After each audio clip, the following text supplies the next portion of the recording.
आदरणीय प्रधानमंत्री जी, प्रदेश के माननीय राज्यपाल आदरणीय राम नाईक जी, विदेश राज्य मंत्री माननीय जनरल वीके सिंह जी, केंद्रीय मानव संसाधन विकास राज्य मंत्री डॉक्टर सत्यपाल सिंह जी, प्रदेश सरकार में मेरे मंत्रिमंडल के सहयोगी श्री सुरेश कुमार खन्ना जी, नंद गोपाल नंदी जी, अतुल गर्ग जी, माननीय सांसद और भारतीय जनता पार्टी के प्रदेश के अध्यक्ष डॉक्टर महेंद्र नाथ पांडे जी, माननीय सांसद विजयपाल सिंह तोमर जी, माननीय सांसद अनिल अग्रवाल जी, माननीय विधायकगण, गाजियाबाद की महापौर, अन्य सम्मानित जनप्रतिनिधिगण और गाजियाबाद और आसपास के क्षेत्रों से आज इस समारोह में उपस्थित सभी उपस्थित भाइयों बहनों, भारत के यशस्वी प्रधानमंत्री जिन्होंने देश और दुनिया के अंदर एक नया विश्वास भारत के प्रति जागृत किया है, विकास की 30,000 करोड़ से ऊपर की परियोजनाओं उपहार स्वरूप आज पश्चिमी उत्तर प्रदेश की जनता को समर्पित करने के लिए यहां पर आए हैं। आदरणीय प्रधानमंत्री जी जहां विकास और सुशासन के माध्यम से पूरे देश के अंदर लोक मंगलकारी अभियान को आगे बढ़ा रहे हैं, देश के अंदर 100 से अधिक लोक कल्याणकारी योजनाओं के माध्यम से गांव, गरीब, किसान, नौजवान, महिलाएं और समाज के प्रत्येक नागरिक के जीवन में खुशहाली लाने, उनके जीवन स्तर को उठाने का कार्य विगत 56-57 महीनों के दौरान पूरे देश के अंदर दिखाई दे रहा है। वहीं साथ ही साथ आतंकवाद के खिलाफ लड़ाई लड़ने, सर्जिकल स्ट्राइक हो या एयर स्ट्राइक के माध्यम से आतंकवाद का नेस्तनाबूद करने और गाजियाबाद की धरती पर आज आदरणीय प्रधानमंत्री जी का आगमन हुआ है। मैं गाजियाबाद के आप सभी नागरिक बंधुओं की ओर से अपने यशस्वी नेता, देश के यशस्वी प्रधानमंत्री आदरणीय मोदी जी का हृदय से स्वागत करता हूं, अभिनंदन करता हूं।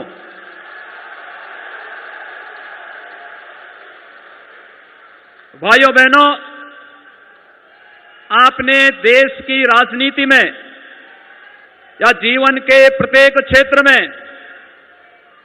अपने लिए जीने वाले लोग देखे होंगे। राजनीति हो, समाज जीवन हो या जीवन के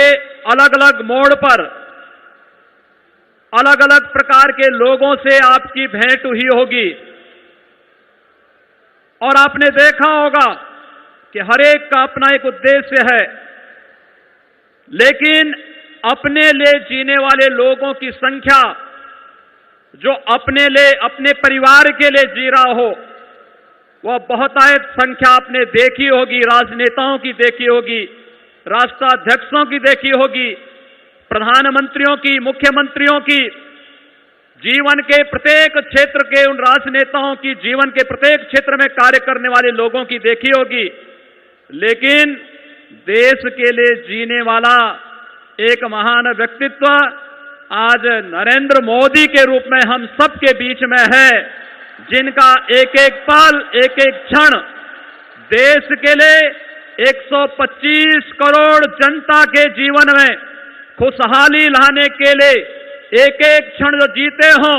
भारत के ऐसे यशस्वी प्रधानमंत्री का आज मैं गाजियाबाद की इस धरती पर हृदय से स्वागत करता हूं, अभिनंदन करता हूं। देश के माथे के चंदन को सदैव गौरव के साथ प्रफुल्लित करने वाले भारत माता के ऐसे लाल का यहां पर हृदय से अभिनंदन करता हूं। भाइयों बहनों, आपने देखा होगा, वास्तव में प्रधानमंत्री मोदी जी के नेतृत्व में यह देश कैसे परिवर्तन ला सकता है, कैसे परिवर्तन हो सकता है। याद करिए, आज से 5 वर्ष पहले देश के अंदर के उन निराशाजनक परिस्थितियों को देखा होगा आपने, जब देश के अंदर अविश्वास था, आतंकवाद और नक्सलवाद का भय था, भ्रष्टाचार के आकंठ में डूबी हुई सरकारें थी, चारों ओर अराजकता था और दुनिया के अंदर कोई भारत को पूछता नहीं था। यह परिस्थिति आज से 5 वर्ष इसी भारत की थी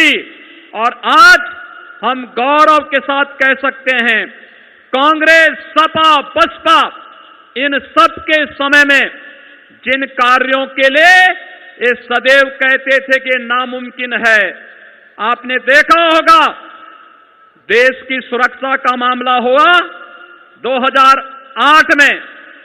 मुंबई पर हुआ आतंकी हमला, तत्कालीन सरकार हाथ पर हाथ धरी बैठी रही, क्योंकि आतंकवाद से लड़ना उनके लिए नामुमकिन था। देश की सुरक्षा पर सदैव सेंध लगती थी, आतंकवाद हो, नक्सलवाद हो या अलगाववाद हो, भारत की आंतरिक और बाह्य दोनों सुरक्षाओं को चेतावनी देती थी, लगातार उनको दस्तक देती थी, लेकिन वे इन सब के खिलाफ लड़ने में सदैव अपने आप को बोलते थे कि इनके खिलाफ लड़ना नामुमकिन है। लेकिन आज नामुमकिन को मुमकिन बनाया। पूर्वोत्तर के सभी आतंकी संगठनों एक क्षण में, एक झटके में पूर्वोत्तर के भारत के आतंकियों को और अलगाववादियों को सर्जिकल स्ट्राइक के माध्यम से नेस्तनाबूद करने का रहा हो, या पाक प्रस्त आतंकवादियों के खिलाफ सर्जिकल स्ट्राइक का हो, या फिर पुलवामा की आतंकी घटना का मुंहतोड़ जवाब देने के लिए एयर स्ट्राइक के माध्यम से पाकिस्तान के अंदर आतंकी कैंपों को नष्ट करने का रहा हो, नामुमकिन को मुमकिन बनाने का नाम जिस एक महान व्यक्तित्व ने यह कार्य किया है कि नामुमकिन मुमकिन है, क्योंकि मोदी है तो मुमकिन है। इस देश के अंदर गरीबों के लिए आवास हो, लोग कहते थे नामुमकिन है, कहां से पैसा आएगा। स्वच्छ भारत मिशन के अंदर हर एक गरीब के पास व्यक्तिगत शौचालय हो, लोग कहते थे कहां से पैसा आएगा, ये नहीं हो सकता, ये नामुमकिन है। हर गरीब के पास अपना विद्युत का कनेक्शन हो, हर गरीब के पास अपना रसोई गैस का कनेक्शन हो, हर एक गरीब को 5 लाख रुपए की स्वास्थ्य बीमा का कवर हो। लोग कहते थे कहां से पैसा आएगा, ये सब नामुमकिन था उनके लिए, क्योंकि उनके प्रति, गरीबों के मन में उनके प्रति कोई पीड़ा नहीं थी। हर किसान को, लघु और सीमांत किसान को वर्ष में 6,000 रुपए मिले, उनके बीज और खाद और दवा की समस्या का समाधान हो। पिछली सरकारें कहती थी नामुमकिन है। हर नौजवान के स्किल को एक मंच मिले, पिछली सरकारों के लिए नामुमकिन था, लेकिन इन सब को मुमकिन बनाया है, क्योंकि मोदी है तो मुमकिन है। और इसलिए आज जब प्रधानमंत्री मोदी जी हम सब के बीच में आए हैं, भाइयों बहनों, हम सब इसलिए भी गौरवान्वित हैं। हम सब के लिए गौरव की बात आपने देखी होगी, पिछले 10 दिनों की उन घटनाओं का, केवल 3-4 घटनाओं का जिक्र आपके सामने करना चाहता हूं। 24 फरवरी की तिथि, जब प्रधानमंत्री मोदी जी ने पूरे देश के 12 करोड़ किसानों के लिए प्रधानमंत्री किसान सम्मान निधि की घोषणा की और एक साथ 1 करोड़ किसानों के खाते में सीधे धनराशि की पहली किस्त देने का कार्य किया। उसी दिन प्रधानमंत्री मोदी जी आस्था का महासमागम, कुंभ की परंपरा हजारों वर्षों से इस देश के अंदर चली आ रही है, लेकिन कुंभ को वैश्विक मानचित्र पर लाने का कार्य होना चाहिए। इस कार्य को यूनेस्को की अमूर्त सांस्कृतिक धरोहर के रूप में अपनी परंपरा को मान्यता दिलाई जाए। जहां इस कार्य के लिए हम आभार व्यक्त करते हैं आदरणीय प्रधानमंत्री जी का, वहीं संगम में इस आस्था को सम्मान देने के लिए स्वयं पहुंचना, आस्था के संगम में स्वयं डुबकी लगाना और फिर सफाई कर्मियों के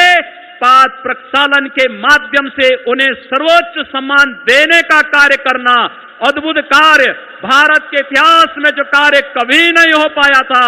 वह कार्य प्रधानमंत्री मोदी जी ने प्रयागराज की धरती पर किया। और यही नहीं, सैकड़ों वर्षों के बाद इस आस्था को सम्मान देने के लिए अक्षय वट श्रद्धालु जनों की दर्शन के लिए खुले। यह कार्य प्रधानमंत्री मोदी जी की अनुकंपा से, जहां 1 लाख श्रद्धालु प्रतिदिन प्रयागराज में संगम तट पर अक्षय वट का दर्शन कर पाया, जहां इस कार्य को कुशलता पूर्वक वहां पर संपन्न करने के साथ 24 करोड़ श्रद्धालुओं ने प्रयागराज कुंभ में आस्था की पवित्र डुबकी लगा करके आदरणीय प्रधानमंत्री जी के प्रति कृतज्ञता ज्ञापित की कि कुंभ की व्यवस्था को उनके मार्गदर्शन में जो भव्य स्वरूप और जो वैश्विक स्वरूप मिला है, उसके माध्यम से भारत का सम्मान आगे बढ़ाने का जो कार्य हुआ, जहां एक ओर आस्था का सम्मान तो दूसरी ओर आतंकवाद के खिलाफ कैसे तांडव मचाया जाना चाहिए। भारत के जाबान जवानों ने पाक अधिकृत कश्मीर में घुस करके पाक प्रस्त आतंकवादियों को जैसे नष्ट करने का कार्य किया है। मित्रों, भारत के इतिहास में समन्वय अपने आप में देखना अत्यंत दुर्लभ है, एक दुर्लभतम घटना है। आज आप देख रहे होंगे प्रातः काल से प्रधानमंत्री जी का कार्यक्रम उत्तर प्रदेश के अंदर अलग अलग स्थानों पर लगा है, अलग अलग स्थानों पर। 300 वर्षों के बाद भगवान विश्वनाथ मंदिर काशी की सुंदरीकरण की योजना का शुभारंभ आज आदरणीय प्रधानमंत्री जी ने काशी में स्वयं अपने कर कमलों से कार्य योजना को प्रारंभ किया। मातृशक्ति को सम्मान देने के लिए अंतर्राष्ट्रीय महिला दिवस के अवसर पर आज मातृशक्ति को देश के 75,000 स्थानों पर मान्यता देने का काम और सम्मान देने का कार्य जहां प्रारंभ किया, वहीं साथ ही साथ आज आदरणीय प्रधानमंत्री जी आए हैं दिल्ली मेरठ रैपिड रेल की आधारशिला रखने। 30,000 करोड़ रुपए की यह परियोजना पश्चिमी उत्तर प्रदेश के लोगों के लिए एक इनके जीवन का एक नया सपना साकार होता हुआ दिखाई दे रहा है। गाजियाबाद की मेट्रो का शुभारंभ हो या फिर यहां के प्रत्येक जीवन में खुशहाली लाने का आज आदरणीय प्रधानमंत्री जी का मार्गदर्शन हम सबको प्राप्त हो रहा है। मित्रों, आज अगर हम सफल हो पा रहे हैं हर एक क्षेत्र में, तो आदरणीय प्रधानमंत्री जी की प्रेरणा और मार्गदर्शन है। और हम विश्वास के साथ कह सकते हैं ये वही पश्चिमी उत्तर प्रदेश है जिस पश्चिमी उत्तर प्रदेश में बहन और बेटियों की सुरक्षा खतरे में थी। कैराना और कांदला से व्यापक पलायन हो रहा था, अराजकता चरम पर थी। यही वह उत्तर प्रदेश है जहां हर दूसरे दिन बड़े बड़े दंगे होते थे, किसानों के गन्ना मूल्य का भुगतान नहीं होता था और विकास के नाम पर व्यापक लूट खसोट के माध्यम से विकास की योजनाओं को ठप करके यहां की भावनाओं के साथ खिलवाड़ करने का कार्य होता था। लेकिन आज मैं कह सकता हूं उत्तर प्रदेश के अंदर ही नहीं, पूरे देश के अंदर हर नागरिक अपने आप को सुरक्षित महसूस कर सकता है और इस नामुमकिन को मुमकिन बनाने का कार्य हुआ है, क्योंकि मोदी है तो मुमकिन है। और इसलिए मैं आप सबसे अपील करूंगा कि आज जब प्रधानमंत्री जी हमारे बीच में आए हैं, मैं केवल 3 बार बोलूंगा तो आप मेरे साथ बोलेंगे, मोदी है तो, मोदी है तो, मोदी है तो। आप सब आदरणीय प्रधानमंत्री जी का मैं एक बार पुनः गाजियाबाद में इन ढेर सारी योजनाओं को पश्चिमी उत्तर प्रदेश के विकास को एक नई ऊंचाइयां प्रदान करने के लिए यहां आगमन पर हृदय से स्वागत और अभिनंदन करता हूं, वंदन करता हूं और इस क्षेत्र के नागरिकों की ओर से हृदय से आभार भी व्यक्त करता हूं। कि बहुत दिनों से लोगों की मांग थी कि मोदी जी का मार्गदर्शन हमें प्राप्त हो। आज वो अवसर यहां पर हमें प्राप्त हो रहा है। मैं आदरणीय प्रधानमंत्री जी का हृदय से स्वागत और अभिनंदन करते हुए वाणी को विराम देता हूं। धन्यवाद। जय हिंद।